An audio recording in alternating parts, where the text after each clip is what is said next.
Midnight of fear में आपका स्वागत है। इस ऑडियो बुक में हम ब्रैम स्टोकर द्वारा लिखित क्रुकन सैंड्स की खोज करते हैं, जो एक ऐसी कहानी है जो अजीबोगरीब अंधविश्वासों को अलौकिकता के साथ मिलाती है। जब एक संशयी अंग्रेज एक शांत स्कॉटिश गांव का दौरा करता है, तो वह स्थानीय लोगों की अजीब मान्यताओं और बदलती रेत के बारे में किंवदंतियों को खारिज कर देता है। हालांकि जैसे जैसे वह परिदृश्य में गहराई से उतरता है, वह खुद को एक खौफनाक और रहस्यमय अनुभव में उलझा हुआ पाता है, जो उसकी तर्क संगतता को चुनौती देता है। गॉथिक हॉरर के मास्टर द्वारा इस भयावह कहानी को उजागर करने के लिए हमारे साथ जुड़े, जहां गर्व और अविश्वास भय और अज्ञात का रास्ता देते हैं।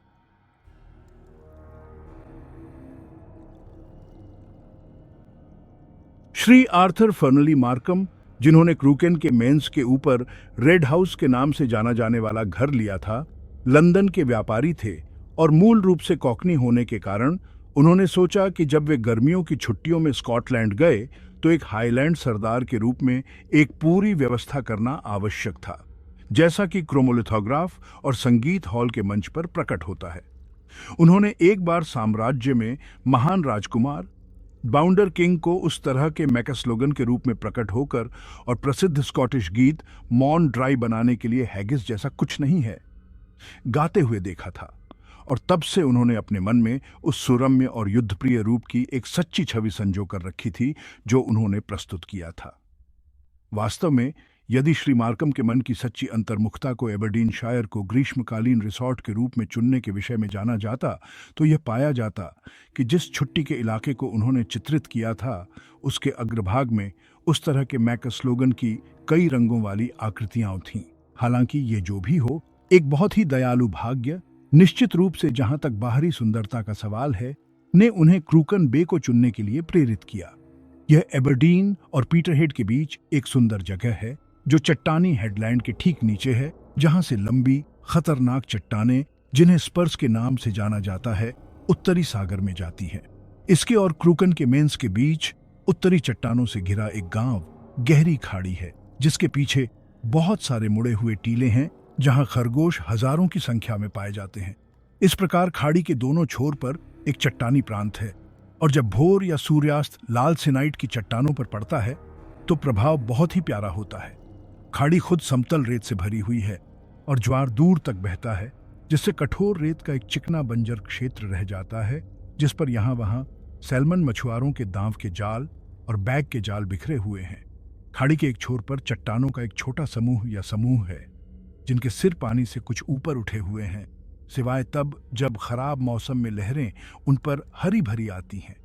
कम ज्वार के समय वे रेत के स्तर तक उजागर हो जाते हैं, और यहाँ शायद पूर्वी तट के इस हिस्से पर खतरनाक रेत का एकमात्र छोटा सा टुकड़ा है। चट्टानों के बीच, जो लगभग 50 फीट की दूरी पर है, एक छोटा सा क्विकसैंड है, जो गुडविन्स की तरह केवल आने वाले ज्वार के साथ ही खतरनाक होता है। यह समुद्र में खो जाने तक बाहर की ओर फैला हुआ है, और ऊपरी समुद्र तट की कठोर रेत में लुप्त होने तक अंदर की ओर फैला हुआ है। स्पर्स और क्रुकेन के बंदरगाह के बीच में टीलों से आगे निकलने वाली पहाड़ी की ढलान पर रेड हाउस है। यह देवदार के पेड़ों के एक समूह के बीच से निकलता है, जो इसे 3 तरफ से सुरक्षित रखते हैं, जिससे पूरा समुद्र तट खुला रहता है। एक पुराने जमाने का बगीचा सड़क तक फैला हुआ है, जिसे पार करने पर एक घास का रास्ता, जिसका उपयोग हल्के वाहनों के लिए किया जा सकता है, रेत के टीलों के बीच घुमावदार रास्ते से किनारे तक जाता है। जब मार्कम परिवार ब्लैकवॉल से एबरडीन स्टीमर बान राइग पर 36 घंटे की यात्रा के बाद रेड हाउस पहुंचा, उसके बाद येलोन के लिए ट्रेन और एक दर्जन मील की ड्राइव के बाद, वे सभी इस बात पर सहमत हुए कि उन्होंने इससे अधिक रमणीय स्थान कभी नहीं देखा था। सामान्य संतुष्टि अधिक स्पष्ट थी, क्योंकि उस समय परिवार का कोई भी सदस्य कई कारणों से स्कॉटिश सीमा के पार किसी भी अनुकूल स्थान या जगह को खोजने के लिए इच्छुक नहीं था। हालांकि परिवार बड़ा था, लेकिन व्यवसाय की समृद्धि ने उन्हें सभी प्रकार की व्यक्तिगत विलासिता की अनुमति दी, जिनमें से एक था पहनावे के मामले में व्यापक स्वतंत्रता। मार्कम लड़कियों के नए नए फ्रॉक की बार बार उपस्थिति उनके अंतरंग मित्रों के लिए ईर्ष्या और उनके लिए खुशी का स्रोत थी। आर्थर फर्नली मार्कम ने अपनी नई पोशाक के बारे में अपने परिवार को विश्वास में नहीं लिया था। वह पूरी तरह से आश्वस्त नहीं था कि वह उपहास से या कम से कम व्यंग्य से मुक्त रहेगा, और चूंकि वह इस विषय पर संवेदनशील था, इसलिए उसने सोचा कि इससे पहले कि वह पूरी भव्यता को उन पर फूटने दे, वास्तव में उपयुक्त वातावरण में होना बेहतर है। उसने हाईलैंड पोशाक की पूर्णता सुनिश्चित करने के लिए कुछ मेहनत की थी। इस उद्देश्य के लिए उसने स्कॉच ओनेलवुल टार्टन क्लॉथिंग मार्ट का कई बार दौरा किया था, जिसे हाल ही में मेसर्स मैककैलम मोर और रॉड्रिक मैकडू द्वारा कोपथॉल कोर्ट में स्थापित किया गया था। उसने फर्म के प्रमुख मैककैलम के साथ चिंताजनक परामर्श किया, जैसा कि वह खुद को मिस्टर या एस्क्वायर जैसे किसी भी अतिरिक्त के खिलाफ था। बकल, बटन, पट्टियां, ब्रोच और सभी प्रकार के आभूषणों के ज्ञात स्टॉक की गंभीर विस्तार से जांच की गई, और अंत में एक पर्याप्त शानदार आकार का ईगल पंख मिला और उपकरण पूरा हो गया।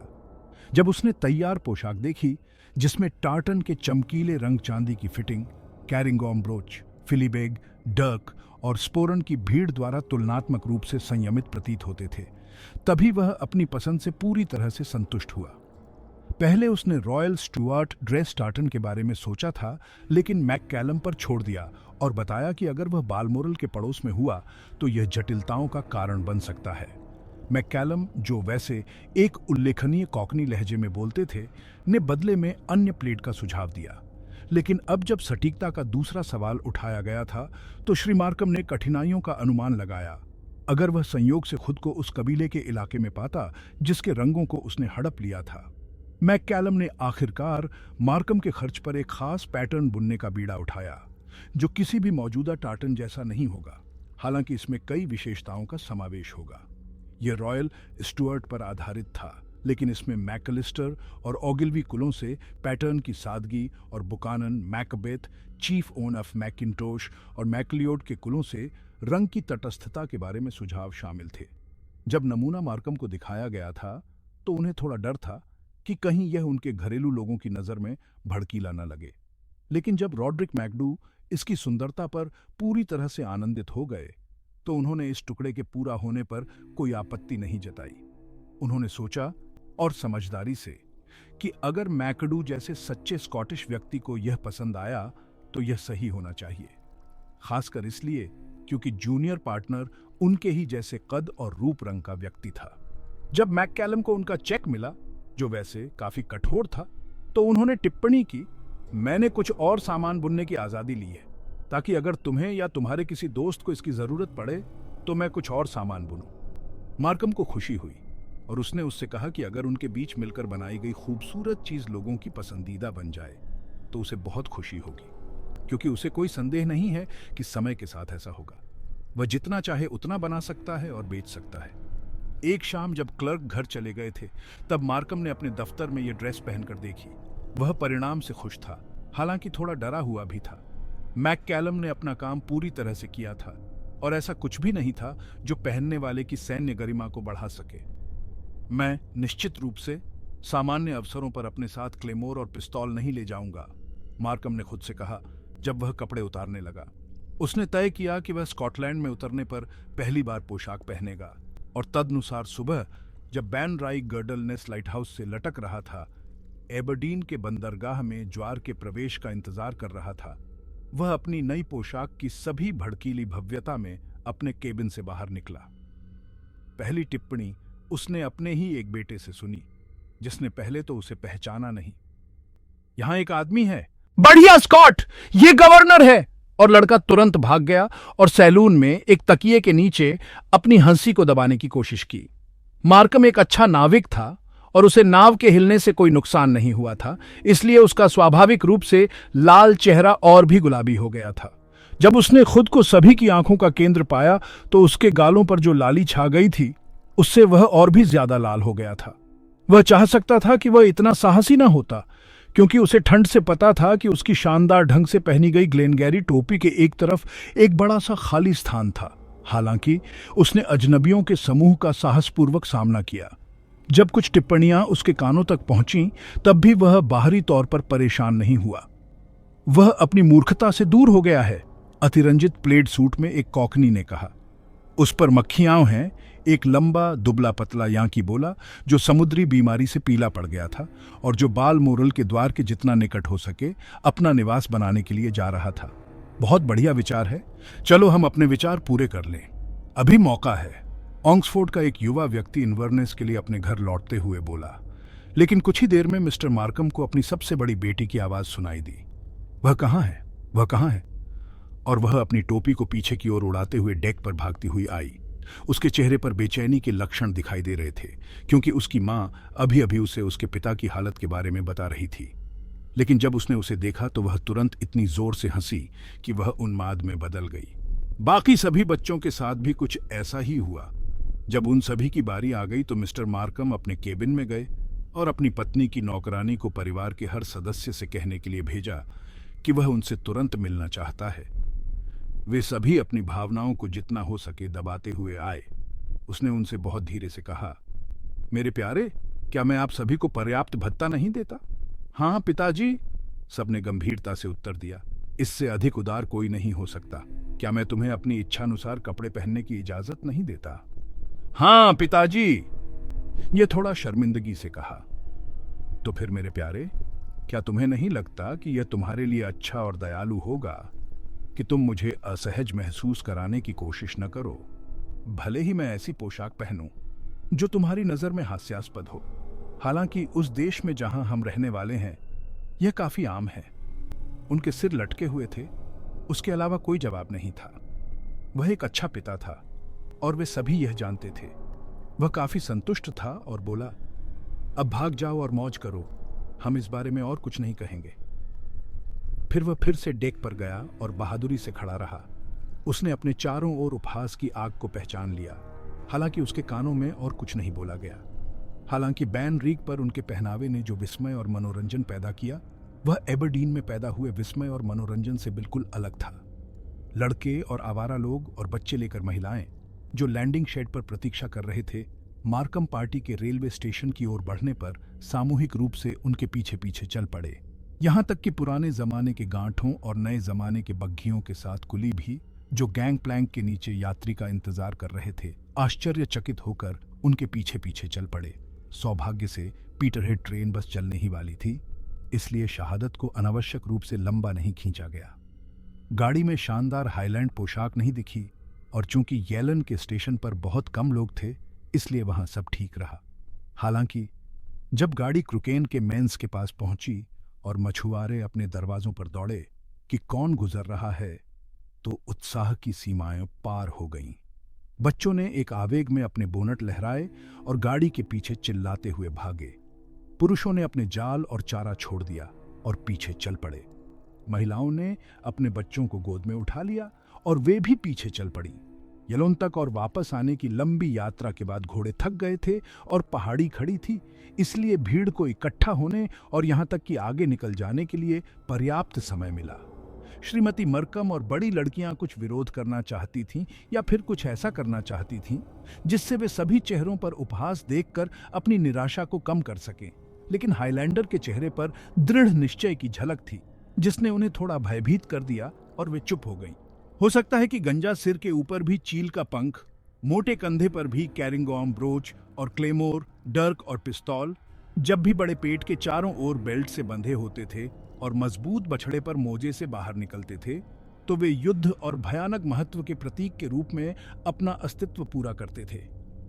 जब पार्टी रेड हाउस के गेट पर पहुंची तो वहां क्रूकन निवासियों की भीड़ उनका इंतजार कर रही थी, बिना टोपी के और सम्मानपूर्वक चुप। बाकी आबादी दर्दनाक तरीके से पहाड़ी पर चढ़ रही थी। चुप्पी केवल एक आवाज से टूटी, एक गहरी आवाज वाले आदमी की। यार, लेकिन वह पाइप भूल गया है। नौकर कुछ दिन पहले ही आ चुके थे और सभी चीजें तैयार थीं। एक कठिन यात्रा के बाद, एक अच्छे दोपहर के भोजन के बाद की चमक में यात्रा की सभी अप्रियताएं और अप्रिय पोशाक अपनाने के कारण होने वाली सारी निराशाएं भूल गई थीं।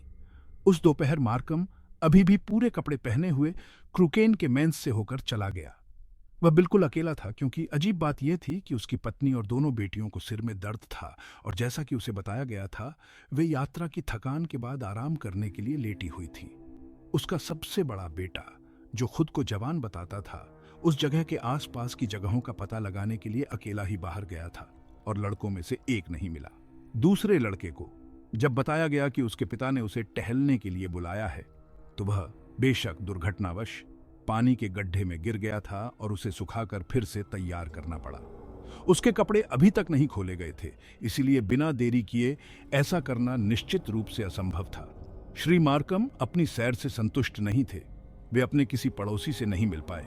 ऐसा नहीं था कि आसपास पर्याप्त लोग नहीं थे, क्योंकि हर घर और झोपड़ी भरी हुई लग रही थी।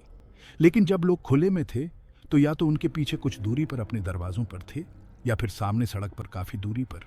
जब वे गुजर रहे थे, तो वे खिड़कियों में या दरवाजों के कोनों में लोगों के सिरों और आंखों के सफेद भाग को देख सकते थे। उनकी एकमात्र मुलाकात जो हुई, वह किसी भी तरह से सुखद नहीं थी। यह मुलाकात एक अजीब किस्म के बूढ़े व्यक्ति से हुई थी, जिसे मीटिंग हाउस में आमेन में शामिल होने के अलावा शायद ही कभी बोलते सुना गया हो। उनका एकमात्र काम सुबह 8 बजे से डाक के आने तक डाकघर की खिड़की पर इंतजार करना लगता था, जब वे 1 बजे पत्र बैग लेकर पड़ोसी बैरोनियल महल में जाते थे। उनका शेष दिन बंदरगाह के हवादार भाग में एक सीट पर व्यतीत होता था, जहां मछलियों का मल, चारे का कचरा और घर का कूड़ा कचरा फेंका जाता था, और जहां बत्तखें खूब मौज मस्ती करने की आदी थीं। जब सेफ्ट टैमी ने उसे आते देखा, तो उसने अपनी आंखें ऊपर उठाईं, जो आमतौर पर उसकी सीट के सामने सड़क पर पड़ी शून्यता पर टिकी रहती थीं, और ऐसा लग रहा था मानो धूप की किरणें पड़ गई हों। उसने अपनी आंखें रगड़ी और अपने हाथ से उन्हें छाया दी। फिर वह चौंका और निंदात्मक अंदाज में अपना हाथ ऊपर उठाकर बोला, उपदेशक कहते हैं, व्यर्थ की व्यर्थता, सब व्यर्थ है। सोम, समय रहते सावधान हो जाओ। मैदान के लिली को देखो, वे न तो मेहनत करते हैं, न ही वे काटते हैं। फिर भी सुलेमान अपने पूरे वैभव में उनमें से एक की तरह सजे धजे नहीं थे। सोम, सोम, तुम्हारा व्यर्थता दलदल की तरह है, जो अपने जाल में आने वाली हर चीज को निगल जाती है। व्यर्थता से सावधान, दलदल की रेत से सावधान रहो, जो तुम्हारे लिए जम्हाई लेती है और जो तुम्हें निगल जाएगी। अपने आप को देखो, अपने स्वयं के व्यर्थता को जानो, अपने आप से आमने सामने मिलो, और फिर उसी क्षण तुम अपने व्यर्थता की घातक शक्ति को जान जाओगे। इसे जानो और पश्चाताप करो, इससे पहले कि दलदल तुम्हें निगल जाए। फिर बिना एक और शब्द कहे वह अपनी सीट पर वापस चला गया और पहले की तरह ही स्थिर और भावहीन होकर बैठ गया। मार्कम को इस तीखे भाषण से कुछ परेशानी हुई, लेकिन यह एक पागल आदमी द्वारा कही गई बात थी, इसलिए वह इसे स्कॉटिश हास्य या धृष्टता का कोई विलक्षण प्रदर्शन मान सकता था। लेकिन संदेश की गंभीरता, क्योंकि ऐसा कुछ और नहीं था, ने इस तरह के पाठ को असंभव बना दिया। हालांकि वह उपहास के आगे झुकने के लिए दृढ़ था, और हालांकि उसने स्कॉटलैंड में अभी तक ऐसा कुछ नहीं देखा था जो उसे किल्ट की भी याद दिलाता हो, उसने अपनी हाईलैंड पोशाक पहनने का फैसला किया। जब वह आधे घंटे से भी कम समय में घर लौटा, तो उसने पाया कि परिवार का हर सदस्य सिरदर्द के बावजूद टहलने के लिए बाहर गया था। उसने उनकी अनुपस्थिति का लाभ उठाते हुए खुद को ड्रेसिंग रूम में बंद कर लिया, हाईलैंड पोशाक उतार दी, फलालैन का सूट पहना, सिगार जलाया और झपकी ले ली। परिवार के अंदर आने के शोर से वह जाग गया और तुरंत अपनी पोशाक पहनकर चाय के लिए ड्राइंग रूम में आ गया। उस दोपहर वह फिर बाहर नहीं गया, लेकिन रात के खाने के बाद उसने फिर से अपनी पोशाक पहन ली। बेशक उसने हमेशा की तरह रात के खाने के लिए कपड़े पहने थे और अकेले ही समुद्र तट पर टहलने चला गया। इस समय तक वह इस नतीजे पर पहुंच चुका था कि उसे हाईलैंड की पोशाक को अपना सामान्य पहनावा बनाने से पहले धीरे धीरे उसका आदी हो जाना चाहिए। चांद उग चुका था और वह आसानी से रेत के टीलों के बीच से रास्ता पकड़ता हुआ किनारे पर पहुंच गया। ज्वार निकल चुका था और समुद्र तट चट्टान की तरह ठोस था, इसलिए वह दक्षिण की ओर खाड़ी के लगभग अंत तक टहलता रहा। यहां उसे टीलों के किनारे से थोड़ी दूर 2 अलग थलग चट्टानें आकर्षित करती है, इसलिए वह उनकी ओर टहलता हुआ चला गया। जब वह सबसे नजदीकी चट्टान पर पहुंचा तो वह उस पर चढ़ गया और वहां रेत के ढेर से 15 या 20 फीट ऊपर बैठकर सुंदर शांतिपूर्ण दृश्य का आनंद लिया। चांद पेनीफोल्ड की हेडलैंड के पीछे उग रहा था और उसकी रोशनी लगभग 3/4 मील दूर स्पर्स की सबसे दूर की चट्टान के शीर्ष को छू रही थी। बाकी चट्टानें अंधेरी छाया में थीं। जैसे ही चंद्रमा शीर्ष स्थल पर चढ़ा, स्पर्स की चट्टानें और फिर समुद्र तट प्रकाश से भर गए। काफी देर तक मिस्टर मार्कम बैठे रहे और उगते चांद, और उसके उगने के साथ साथ बढ़ते प्रकाश के क्षेत्र को देखते रहे। फिर उन्होंने मुड़कर पूर्व की ओर मुंह किया और अपनी ठोड़ी को हाथ में लेकर समुद्र की ओर देखते हुए बैठ गए और दृश्य की शांति, सुंदरता और स्वतंत्रता का आनंद लेने लगे। लंदन की गर्जना, लंदन के जीवन का अंधकार और संघर्ष और थकान पूरी तरह से समाप्त हो गई थी और वह इस समय एक स्वतंत्र और उच्च जीवन जी रहे थे। उन्होंने चमकते पानी को देखा जो रेत के सपाट ढेर पर अपना रास्ता बनाता हुआ अनजाने में और करीब आता जा रहा था। ज्वार बदल गया था। कुछ ही देर में उन्होंने समुद्र तट पर बहुत दूर से एक चिल्लाहट सुनी। मछुआरे एक दूसरे को पुकार रहे हैं, उसने खुद से कहा और चारों ओर देखा। ऐसा करते ही उसे एक भयानक झटका लगा, क्योंकि हालांकि तभी चांद के ऊपर से एक बादल गुजरा था, उसने अपने चारों ओर अचानक छाए अंधेरे के बावजूद अपनी ही छवि देखी। एक पल के लिए विपरीत चट्टान के ऊपर उसे सिर के पीछे का गंजा हिस्सा और विशाल ईगल के पंख वाली ग्लेनगैरी टोपी दिखाई दी। जैसे ही वह पीछे की ओर लड़खड़ाया, उसका पैर फिसल गया और वह दो चट्टानों के बीच रेत की ओर नीचे खिसकने लगा। उसे गिरने की कोई चिंता नहीं थी, क्योंकि रेत वास्तव में उससे कुछ ही फीट नीचे थी और उसका दिमाग खुद की आकृति या प्रतिरूप में व्यस्त था, जो पहले ही गायब हो चुका था। धरती पर पहुंचने का सबसे आसान तरीका समझकर उसने बाकी की दूरी कूदने के लिए तैयार कर ली। यह सब करने में बस 1 सेकंड लगा था, लेकिन दिमाग तेजी से काम करता है और जैसे ही उसने खुद को झरने के लिए तैयार किया, उसने देखा कि उसके नीचे रेत इतनी संगमरमरी समतल पड़ी थी और अजीब तरह से हिल रही थी और कांप रही थी। अचानक उसे डर लगा। उसके घुटने जवाब दे गए और कूदने के बजाय वह बुरी तरह से चट्टान से नीचे फिसल गया। चलते समय उसके नंगे पैर खरोंचने लगे। उसके पैर रेत से टकराए, पानी की तरह उसमें से गुजरे और वह अपने घुटनों से नीचे गिर गया, इससे पहले कि उसे एहसास हुआ कि वह दलदल में फंस गया है। खुद को और डूबने से बचाने के लिए उसने बेतहाशा चट्टान को पकड़ा और सौभाग्य से वहां एक उभरी हुई धार या किनारा था जिसे वह सहज रूप से पकड़ पाया। इस पर वह घोर निराशा में लिपटा रहा। उसने चिल्लाने की कोशिश की, लेकिन उसकी सांस नहीं चल रही थी, जब तक कि बहुत प्रयास के बाद उसकी आवाज नहीं निकली। वह फिर से चिल्लाया और ऐसा लगा जैसे उसकी अपनी आवाज की ध्वनि ने उसे नया साहस दिया, क्योंकि वह चट्टान को जितना संभव समझ रहा था उससे ज्यादा समय तक पकड़ पाया। हालांकि वह केवल अंधी निराशा में ही पकड़ पाया था।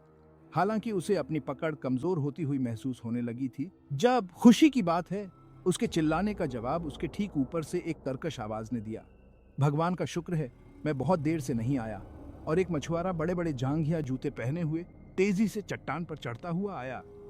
एक पल में उसने खतरे की गंभीरता को पहचान लिया और जल्दी से आगे बढ़ो भाई, मैं आ रहा हूं कहते हुए नीचे उतरा, जब तक कि उसे एक ठोस पैर रखने की जगह नहीं मिल गई। फिर एक मजबूत हाथ से चट्टान को ऊपर से पकड़ते हुए वह नीचे झुका और मार्कम की कलाई पकड़कर उसे पुकारा, मेरे पास आओ भाई, मेरे पास आओ, दूसरे हाथ से। फिर उसने अपनी पूरी ताकत लगाई और एक स्थिर मजबूत खिंचाव के साथ उसे भूखे दलदल से बाहर खींच लिया और उसे चट्टान पर सुरक्षित रख दिया। उसे सांस लेने का मौका दिए बिना उसने उसे खींचा और धकेला। एक पल के लिए भी उसे जाने नहीं दिया। चट्टान के पार ठोस रेत में और अंत में उसे अभी भी अपने खतरे की भयावहता से कांपते हुए समुद्र तट पर ऊंचे स्थान पर रख दिया।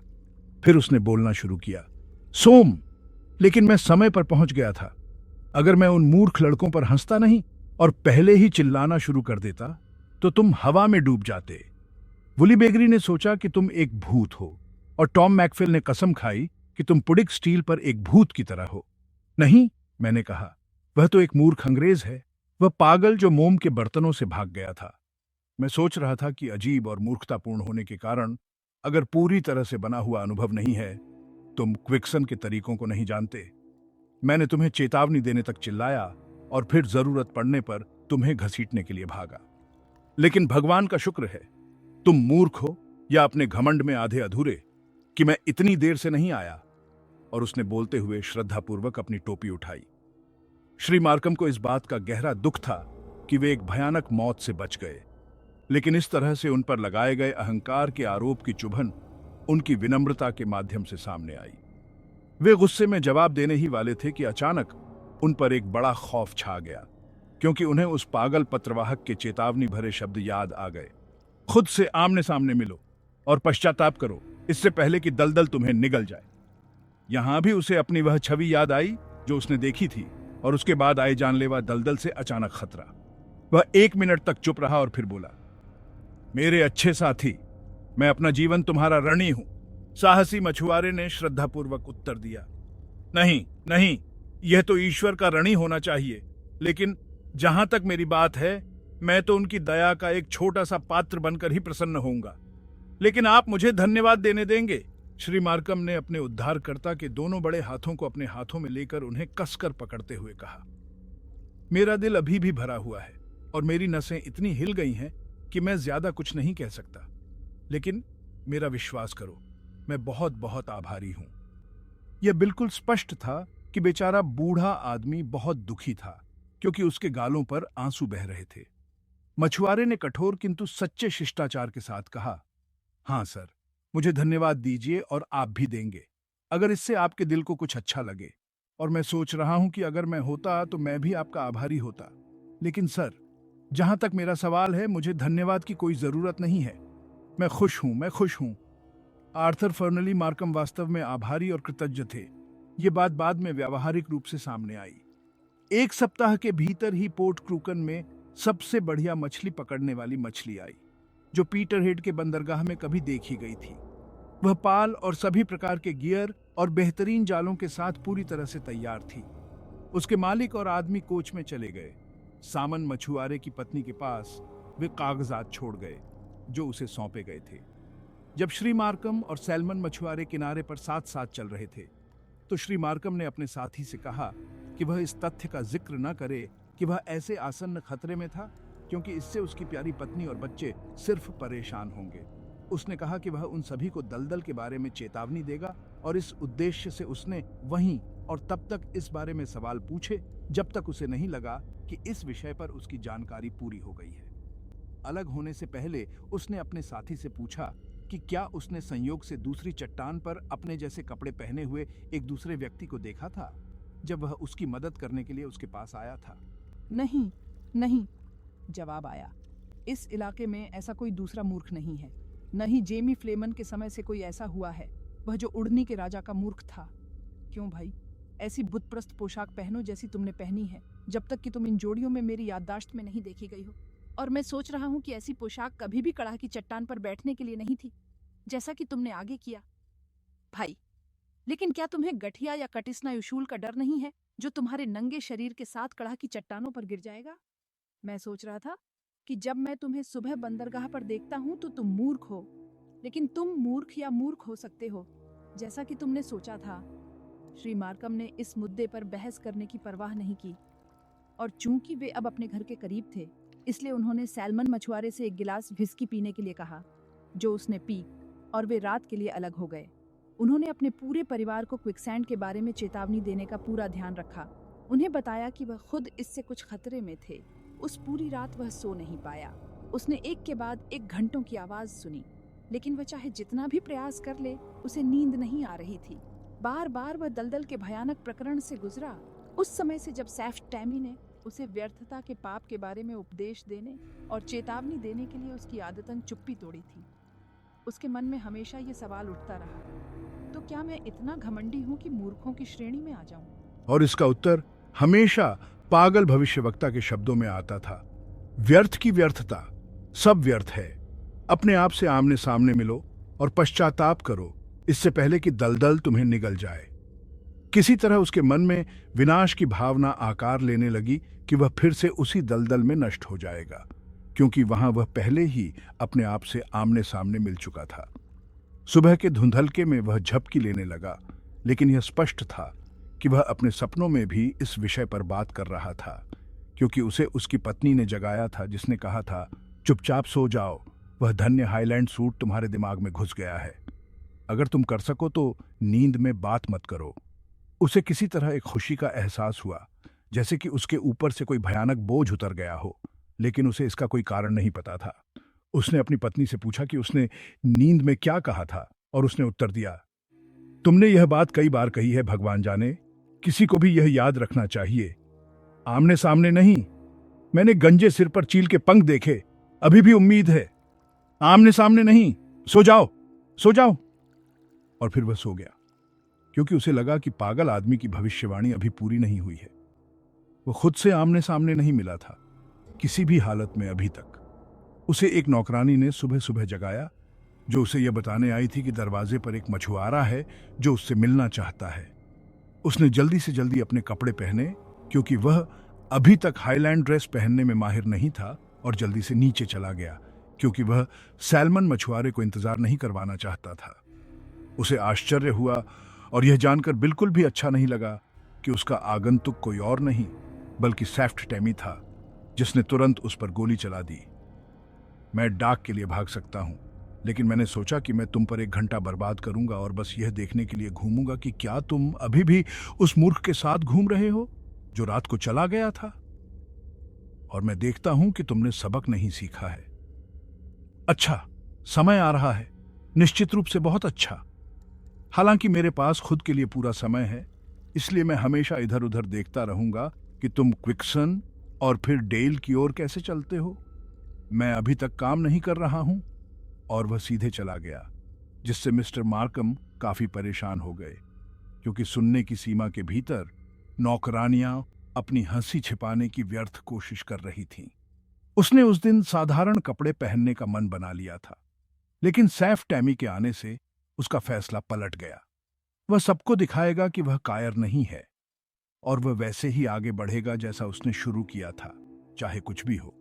जब वह पूरी सैन्य टुकड़ी के साथ नाश्ते के लिए आया तो सभी बच्चों ने अपना सिर नीचे कर लिया, और उनकी गर्दन के पिछले हिस्से वास्तव में बहुत लाल हो गए।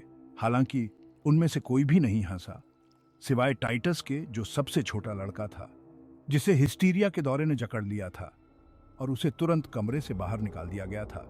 वह उन्हें डांट नहीं सका, लेकिन उसने कठोर दृढ़ निश्चय के साथ अपना अंडा तोड़ना शुरू कर दिया। यह दुर्भाग्यपूर्ण था कि जब उसकी पत्नी उसे चाय का कप दे रही थी तो उसकी आस्तीन का एक बटन उसके सुबह के रैपर के फीते में फंस गया, जिसके परिणाम स्वरूप गर्म चाय उसके नंगे घुटनों पर गिर गई। स्वाभाविक रूप से उसने एक अपशब्द का इस्तेमाल किया, जिस पर उसकी पत्नी कुछ हद तक चिढ़ गई। बोली, ठीक है आर्थर, अगर तुम इस हास्यास्पद पोशाक में खुद को इतना बेवकूफ बनाओगे तो तुम और क्या उम्मीद कर सकते हो। तुम इसके आदी नहीं हो और तुम कभी नहीं होगे। जवाब में उसने गुस्से से भाषण देना शुरू किया, मैडम। लेकिन वह आगे नहीं बढ़ा, क्योंकि अब जब विषय उठाया गया था तो श्रीमती मार्कम ने अपनी बात कहने का इरादा किया। यह एक सुखद बात नहीं थी, और सच कहें तो यह एक सुखद तरीके से नहीं कही गई थी। एक पत्नी का व्यवहार शायद ही कभी सुखद होता है जब वह अपने पति को वह बताने का बीड़ा उठाती है जिसे वह सत्य मानती है। इसका नतीजा यह हुआ कि आर्थर फर्नली मार्कम ने वहीं और वहीं यह वचन दे दिया कि स्कॉटलैंड में रहने के दौरान वह उस पोशाक के अलावा कोई और पोशाक नहीं पहनेंगे जिसे उसने गाली दी थी। महिला जैसी दिखने वाली उसकी पत्नी ने आखिरी शब्द कहे। इस मामले में उसने आंसुओं के साथ कहा, बहुत बढ़िया आर्थर, बेशक तुम जो चाहोगी वही करोगे। मुझे जितना हो सके उतना हास्यास्पद बनाओ और बेचारी लड़कियों के जीवन के अवसरों को बर्बाद करो। आमतौर पर युवा पुरुषों को बेवकूफ ससुर की परवाह नहीं होती, लेकिन मैं तुम्हें चेतावनी देना चाहता हूं कि तुम्हारे अहंकार को एक दिन बड़ा झटका लगेगा अगर तुम वाकई पागल खाने में नहीं गए या मर नहीं गए। कुछ दिनों के बाद यह स्पष्ट हो गया कि मी मार्कम को अपने बाहरी व्यायाम का अधिकांश हिस्सा अकेले ही करना होगा। लड़कियां कभी कभी उनके साथ टहलने जाती थीं, मुख्यतः सुबह सुबह या देर रात को या किसी गीले दिन जब कोई आसपास नहीं होता। वे हर समय बाहर जाने के लिए तैयार होने का दावा करती थीं, लेकिन किसी तरह हमेशा कुछ ऐसा हो जाता था जो उन्हें ऐसा करने से रोकता था। ऐसे मौकों पर लड़के कभी नहीं मिल पाते थे, और जहां तक श्रीमती मार्कम का सवाल है, उन्होंने किसी भी कीमत पर उनके साथ बाहर जाने से सख्ती से इनकार कर दिया, जब तक कि वह खुद को बेवकूफ बनाते रहे। रविवार को वह अपने आदतन ब्रॉडक्लॉथ पहनते थे, क्योंकि उन्हें सही लगता था कि चर्च गुस्से की भावनाओं के लिए जगह नहीं है। लेकिन सोमवार की सुबह उन्होंने अपनी हाईलैंड पोशाक फिर से पहन ली। इस समय तक वह एक अच्छा सौदा दे चुका होता अगर उसने कभी पोशाक के बारे में नहीं सोचा होता, लेकिन उसकी ब्रिटिश हठधर्मिता बहुत मजबूत थी और वह हार मानने को तैयार नहीं था। सैफ्ट टैमी हर सुबह उसके घर पर आता था, और उसे न देख पाने या उसके पास कोई संदेश न ले जाने के कारण दोपहर में जब पत्र बैग पहुंचा दिया जाता था, तब वह फिर से फोन करता था और उसके बाहर जाने का इंतजार करता था। ऐसे मौकों पर वह उसे उसके घमंड के खिलाफ चेतावनी देने से कभी नहीं चूकता था, उन्हीं शब्दों में जो उसने पहले इस्तेमाल किए थे। कई दिन बीतने से पहले ही मार्कम उसे एक संकट से कम नहीं समझने लगे थे। सप्ताह बीतते बीतते आंशिक एकांतवास, निरंतर निराशा और इस तरह पैदा होने वाली कभी न खत्म होने वाली चिंता ने श्री मार्कम को काफी बीमार करना शुरू कर दिया।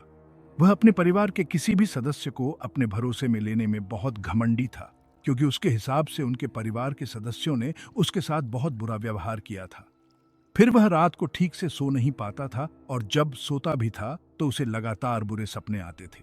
खुद को आश्वस्त करने के लिए कि उसका साहस उसे निराश नहीं कर रहा है, उसने हर दिन कम से कम एक बार दलदल में जाने की आदत बना ली। वह शायद ही कभी रात को आखिरी बार वहां जाना भूलता था। शायद यही आदत थी जिसने दलदल में अपने भयानक अनुभव के साथ उसे लगातार सपनों में आने को मजबूर कर दिया था। ये सपने और भी स्पष्ट होते गए, जब तक कि कभी कभी जागने पर उसे एहसास ही नहीं होता था कि वह वास्तव में उस घातक स्थान पर जाने के लिए मौजूद नहीं था। उसे कभी कभी लगता था कि शायद वह नींद में चल रहा है। एक रात उसका सपना इतना स्पष्ट था कि जब वह जागा तो उसे यकीन ही नहीं हुआ कि यह सिर्फ एक सपना था। उसने बार बार अपनी आंखें बंद की, लेकिन हर बार वह दृश्य, अगर वह एक दृश्य था या वास्तविकता, अगर वह एक वास्तविकता थी, उसके सामने आ जाती। जब वह उसके पास पहुंचा तो चांद पूरी तरह से पीला होकर दलदली रेत पर चमक रहा था। वह देख सकता था कि प्रकाश का विस्तार हिल रहा था, अशांत था और काली छायाओं से भरा हुआ था, जबकि तरल रेत अपने संगमरमर के शांत विराम के बीच थरथरा रही थी, कांप रही थी, झुर्रीदार और घुमावदार थी। जैसे ही वह उसके करीब पहुंचा, दूसरी तरफ से एक और आकृति उसके बराबर कदमों से उसकी ओर आई।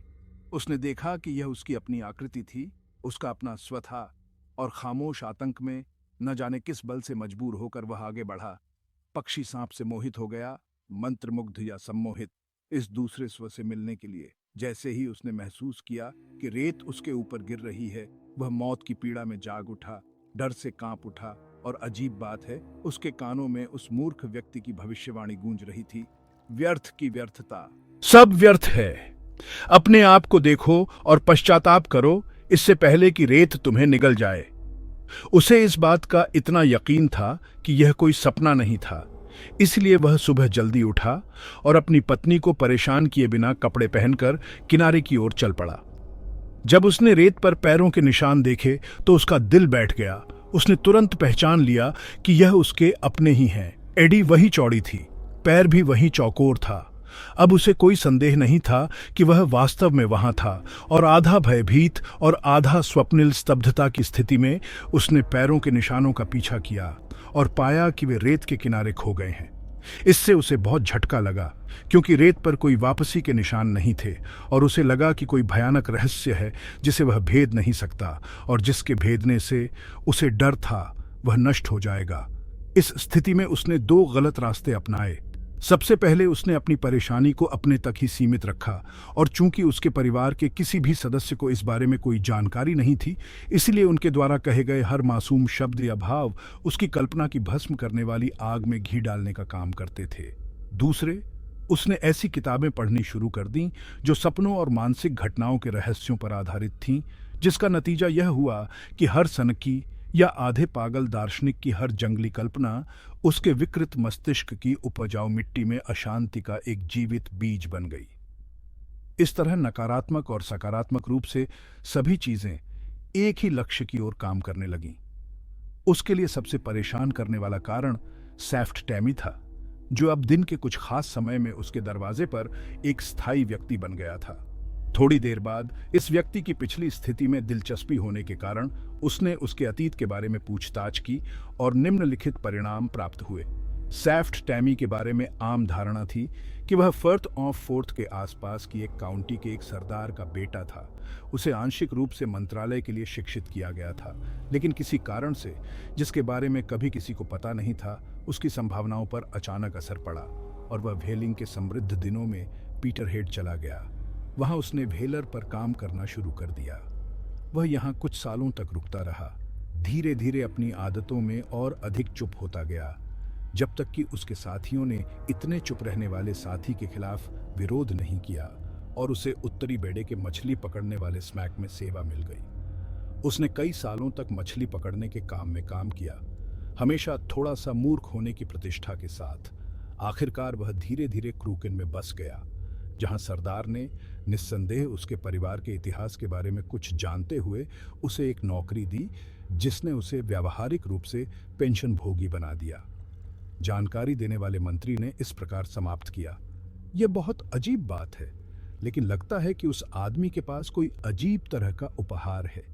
चाहे वह दूसरी दृष्टि हो जिस पर हम स्कॉटिश लोग बहुत विश्वास करते हैं, या ज्ञान का कोई और रहस्यमय रूप, मुझे नहीं पता, लेकिन इस जगह पर कभी भी कोई विनाशकारी प्रवृत्ति नहीं होती है। लेकिन जिन लोगों के साथ वह रहता है, वे घटना के बाद उसकी कोई बात उद्धृत करने में सक्षम होते हैं जो निश्चित रूप से उस घटना की भविष्यवाणी करती प्रतीत होती है। वह बेचैन या उत्तेजित हो जाता है, वास्तव में जाग जाता है जब मौत हवा में होती है। इससे श्री मार्कम की चिंता किसी भी तरह कम नहीं हुई, बल्कि इसके विपरीत ऐसा लगा कि भविष्यवाणी उनके मन में और भी गहराई से बैठ गई। अपने नए अध्ययन विषय पर उन्होंने जितनी भी किताबें पढ़ी थीं, उनमें से उन्हें सबसे ज्यादा दिलचस्पी जर्मन किताब डाई डॉपलगैंगर में थी, जो बॉन के पूर्व निवासी डॉ हेनरिक वॉन एशनबर्ग की है। यहाँ उन्होंने पहली बार ऐसे मामलों के बारे में जाना जहाँ लोगों ने दोहरा जीवन जिया था। प्रत्येक प्रकृति एक दूसरे से बिल्कुल अलग थी। शरीर हमेशा एक आत्मा के साथ एक वास्तविकता था और दूसरे के साथ एक अनुकरण।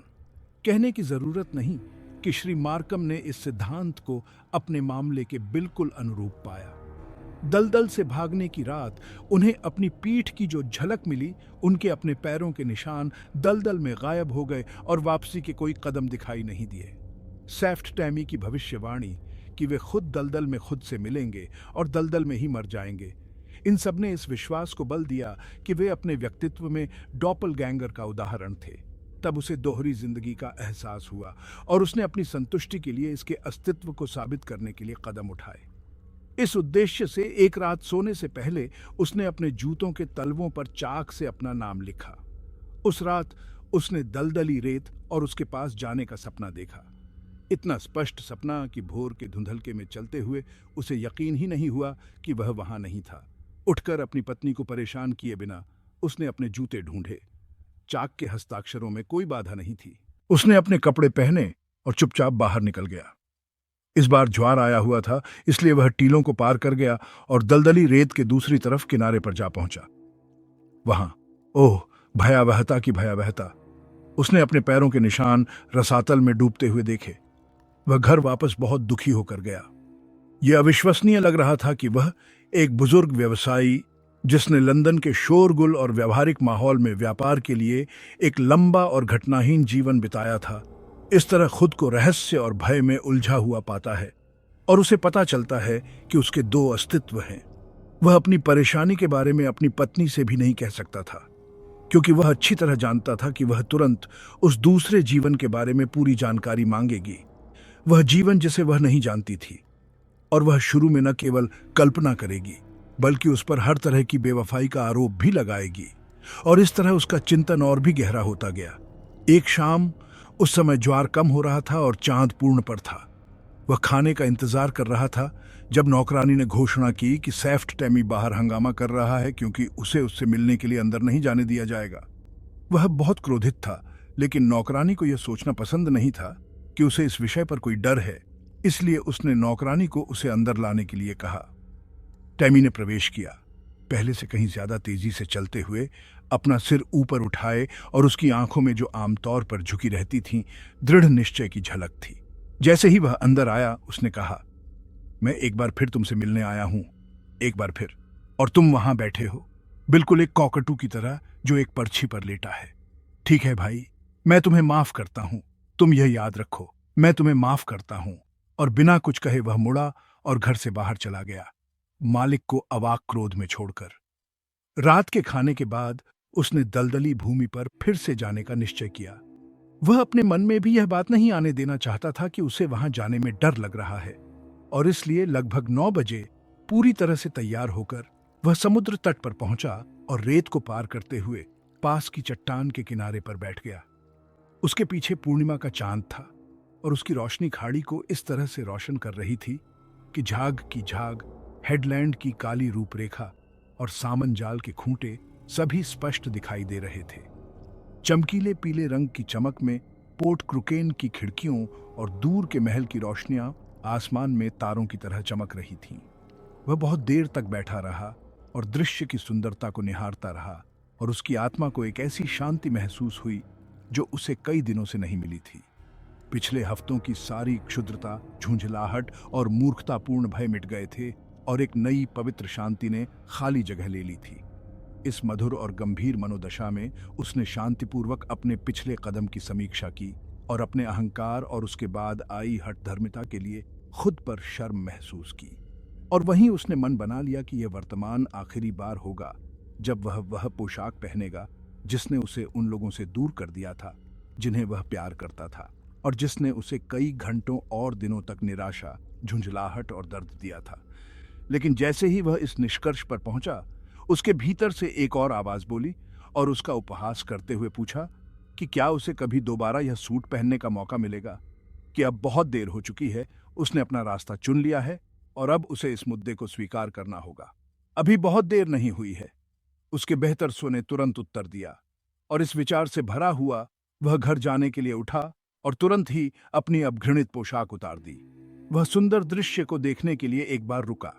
प्रकाश पीला और मध्यम था, चट्टान और पेड़ और घर की छत की हर रूपरेखा को नरम कर रहा था और छाया को मखमली काले रंग में गहरा कर रहा था, और एक पीली लौ के साथ आने वाली ज्वार को रोशन कर रहा था जो अब रेत के सपाट बंजर भूमि पर किनारे की तरह रेंग रहा था।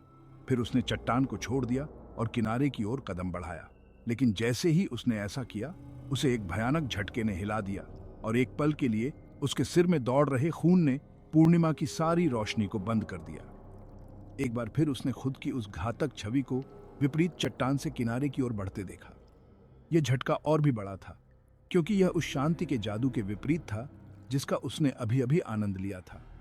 और लगभग हर तरह से लकवाग्रस्त वह खड़ा होकर उस घातक दृश्य और झुर्रीदार रेंगती हुई रेत को देखता रहा जो बीच में पड़ी किसी चीज के लिए छटपटा रही थी और तड़प रही थी। इस बार कोई गलती नहीं हो सकती थी, क्योंकि हालांकि पीछे से चांद ने चेहरे को छाया में डाल दिया था, लेकिन वह वहां अपने जैसे ही मुंडे हुए गाल और कुछ ही हफ्तों की बढ़ी हुई छोटी छोटी मूछें देख सकता था। रोशनी चमकीले टार्टन और चील के पंख पर चमक रही थी। ग्लेनगैरी टोपी के एक तरफ का गंजा स्थान भी चमक रहा था, जैसे कंधे पर कैरिंगॉम ब्रोच और चांदी के बटनों के ऊपरी हिस्से चमक रहे थे। जैसे ही उसने देखा, उसे लगा कि उसके पैर थोड़े धंस रहे हैं, क्योंकि वह अभी भी दलदली रेत के किनारे के पास था और वह पीछे हट गया। जैसे ही उसने ऐसा किया, दूसरी आकृति आगे बढ़ गई ताकि उनके बीच की जगह सुरक्षित रहे। इसीलिए दोनों एक दूसरे के सामने खड़े हो गए, मानो किसी अजीब से आकर्षण में हों, और अपने मस्तिष्क में रक्त के तेज प्रवाह में मार्कम को भविष्यवाणी के शब्द सुनाई दे रहे थे। अपने आप को आमने सामने देखो और पश्चाताप करो, इससे पहले कि दलदल तुम्हें निगल जाए। वह अपने आप के आमने सामने खड़ा था। उसने पश्चाताप किया था और अब वह दलदल में डूब रहा था। चेतावनी और भविष्यवाणी सच हो रही थी। उसके ऊपर सीगल पक्षी चिल्ला रहे थे जो आने वाली लहर के किनारे चक्कर लगा रहे थे, और यह आवाज पूरी तरह से नश्वर थी, इसलिए उसे खुद पर भरोसा हो गया। उसी क्षण वह कुछ कदम पीछे हट गया, क्योंकि अभी तक उसके केवल पैर ही नरम रेत में समाये हुए थे। जैसे ही उसने ऐसा किया, दूसरी आकृति आगे बढ़ी और दलदल की घातक पकड़ में आकर डूबने लगी। मार्कम को ऐसा लगा कि वह खुद को अपने विनाश की ओर जाता हुआ देख रहा है, और उसी क्षण उसकी आत्मा की पीड़ा ने एक भयानक चीख के रूप में बाहर निकलकर उसे बाहर निकाल दिया। उसी क्षण दूसरी आकृति से भी एक भयानक चीख निकली, और जैसे ही मार्कम ने अपने हाथ ऊपर उठाए, आकृति ने भी वैसा ही किया। भयभीत आंखों से उसने उसे दलदल में और भी गहरे डूबते हुए देखा, और फिर न जाने किस शक्ति से प्रेरित होकर वह फिर से अपनी नियति को पूरा करने के लिए रेत की ओर बढ़ा। लेकिन जैसे ही उसका आगे का पैर डूबने लगा, उसने फिर से सीगल पक्षियों की चीखें सुनी जो उसकी सुन्न हो चुकी क्षमताओं को वापस लाने लगी। उसने बहुत जोर लगाकर अपना पैर रेत से बाहर निकाला, जो रेत को जकड़ता हुआ प्रतीत हो रहा था। उसने अपना जूता वहीं छोड़ दिया और फिर वह डर के मारे मुड़ा और उस स्थान से भाग गया। तब तक नहीं रुका जब तक कि उसकी सांस और शक्ति ने जवाब नहीं दे दिया, और वह रेत के टीलों के बीच घास वाले रास्ते पर आधा बेहोश होकर गिर पड़ा। आर्थर मार्कम ने अपने परिवार को अपने भयानक कारनामे के बारे में न बताने का मन बना लिया था, कम से कम तब तक जब तक कि वह खुद पर पूरी तरह से नियंत्रण न कर ले। अब जबकि उसका घातक दोहरा, उसका दूसरा स्व दलदल में समा चुका था, उसे अपने मन की पुरानी शांति जैसा कुछ महसूस हो रहा था। उस रात वह गहरी नींद सोया और उसे कोई सपना नहीं आया, और सुबह वह पूरी तरह से अपने पुराने रूप में था।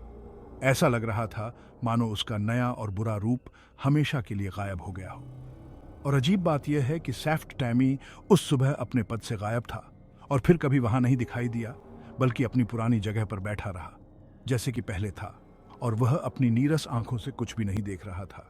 अपने संकल्प के अनुसार उसने फिर से अपना हाईलैंड सूट नहीं पहना, लेकिन एक शाम उसने उसे एक बंडल में बांधा, क्लेमोर, डर्क और फिलिबेग और सब कुछ, और उसे चुपके से अपने साथ ले जाकर क्विकसैंड में फेंक दिया। तीव्र आनंद की भावना के साथ उसने देखा कि यह रेत के नीचे समा गया है, जो उसके ऊपर संगमरमर की चिकनी सतह में बंद हो गई है। फिर वह घर गया और शाम की प्रार्थना के लिए इकट्ठे हुए अपने परिवार से खुशी से कहा, अच्छा मेरे प्यारे, तुम्हें यह सुनकर खुशी होगी कि मैंने हाईलैंड ड्रेस पहनने का विचार त्याग दिया है। अब मुझे समझ में आया कि मैं कितना घमंडी बूढ़ा मूर्ख था और मैंने खुद को कितना हास्यास्पद बना लिया था। तुम इसे फिर कभी नहीं देख पाओगे। कहाँ है पिताजी? लड़कियों में से एक ने पूछा। वह कुछ कहना चाहती थी ताकि उसके पिता की तरह आत्म बलिदान की घोषणा पूरी तरह से चुप्पी में न रह जाए। उसका उत्तर इतना मधुर था कि लड़की अपनी सीट से उठी और उसके पास आकर उसे चूम लिया। यह था, मेरे प्यारे दलदल में, और मैं आशा करता हूं कि मेरा बुरा स्व भी उसके साथ वहीं दफन हो जाए, हमेशा के लिए। गर्मी के बचे हुए दिन क्रूकेन में पूरे परिवार ने खुशी खुशी बिताए, और शहर लौटने पर मार्कम क्विकसैंड की पूरी घटना और उससे जुड़ी सभी बातें लगभग भूल चुके थे। तभी एक दिन उन्हें मैककैलम मोर का एक पत्र मिला, जिसने उन्हें बहुत सोचने पर मजबूर कर दिया। हालांकि उन्होंने अपने परिवार से इसके बारे में कुछ नहीं कहा और कुछ कारणों से इसका उत्तर भी नहीं दिया। यह इस प्रकार था, द मैककैलम मोर और Roderick MacDhu, the Scotch All Wool Tartan Clothing Mart, Copthall Court, EC, 30 सितंबर 1892। प्रिय महोदय, मुझे विश्वास है कि आप मुझे पत्र लिखकर जो स्वतंत्रता दी है उसे क्षमा करेंगे, लेकिन मैं पूछताछ करना चाहता हूं और मुझे सूचित किया गया है कि आप गर्मियों के दौरान एबरडीनशायर, स्कॉटलैंड, एनबी में प्रवास कर रहे हैं। मेरे साथी श्री रॉड्रिक मैकडू, जैसा कि वे हमारे बिल हेड्स और हमारे विज्ञापनों में व्यावसायिक कारणों से दिखाई देते हैं, उनका असली नाम लंदन के इमैनुअल मोसेस मार्क्स है।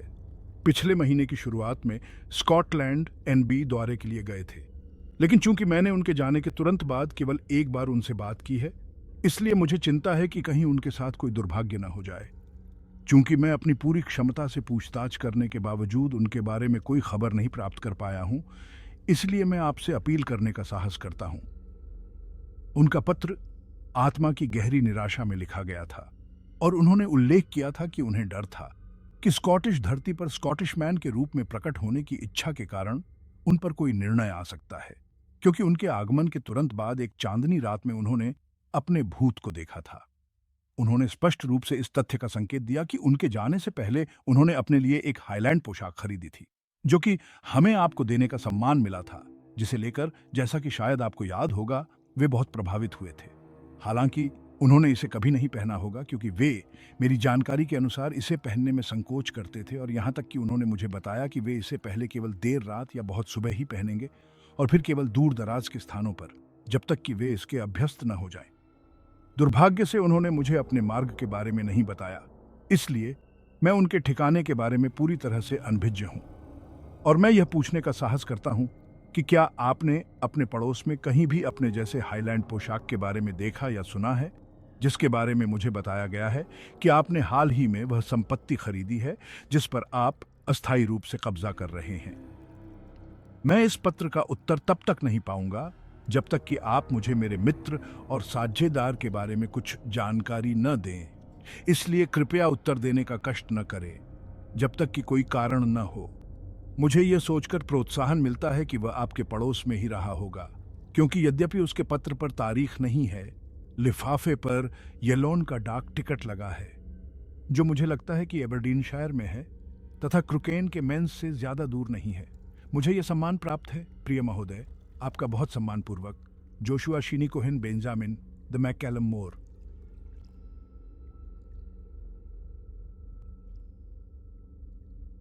ब्रैम स्टोकर की क्रूकेन सैंड्स सुनने के लिए धन्यवाद। यह एक ऐसी कहानी है जिसमें संदेह प्राचीन किंवदंतियों और अज्ञात की भयानक शक्ति से मिलता है। जैसे जैसे हम इस कहानी को समाप्त करते हैं, हमें याद आता है कि कुछ रहस्य मानवीय समझ से परे शक्तियों में निहित हैं, जो उन्हें चुनौती देने वालों को विनम्र करने के लिए इंतजार कर रहे हैं। रहस्य और अलौकिक की ओर अधिक आकर्षक कहानियों के लिए बने रहें और याद रखें, विश्वास और भय के बीच की रेखा अक्सर जितनी दिखती है, उससे कहीं अधिक पतली होती है।